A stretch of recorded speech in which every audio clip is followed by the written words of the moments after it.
দলের মধ্যে ভোট চর্চা হোক, যা দেশের জনগণ গণতন্ত্রের জন্য ভোটের ব্যবস্থা করবে।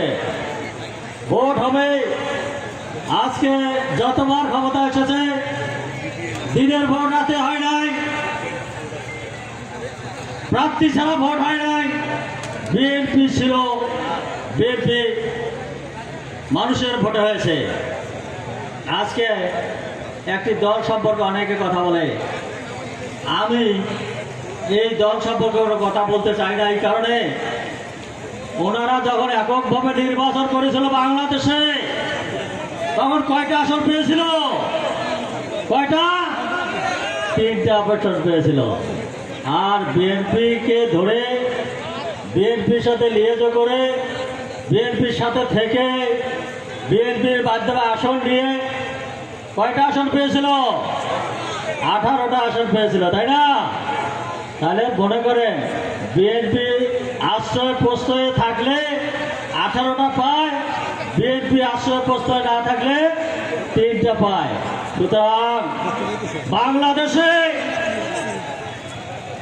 বিএনপিকে ভয় দেখাবেন না। বিএনপি গণতান্ত্রিক দল, বিএনপি মানুষের ভোটের অধিকার ফেরত দিয়েছে, বিএনপি জনগণের কথা বলেছে। বিএনপি 71 সালের যুদ্ধ করেছে রাষ্ট্রপতি জিয়া রহমান, স্বাধীনতার ঘোষকের দল, স্বাধীনতার শত্রু দল না, স্বাধীনতার শত্রু যারা, স্বাধীনতার দলের বিপক্ষে, স্বাধীনতার ঘোষকের বিরুদ্ধে কথা বলবে না।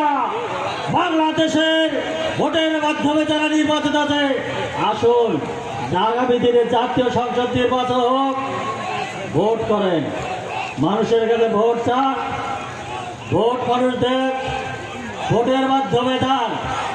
বলেন ভোট হবে ডিসেম্বরে, ভোট হবে ফেব্রুয়ারি আগে, আবার এখন বলেন কিসের ভোট? সংস্কার করেন, দেশের মধ্যে শান্তি শৃঙ্খলা রক্ষা করেন।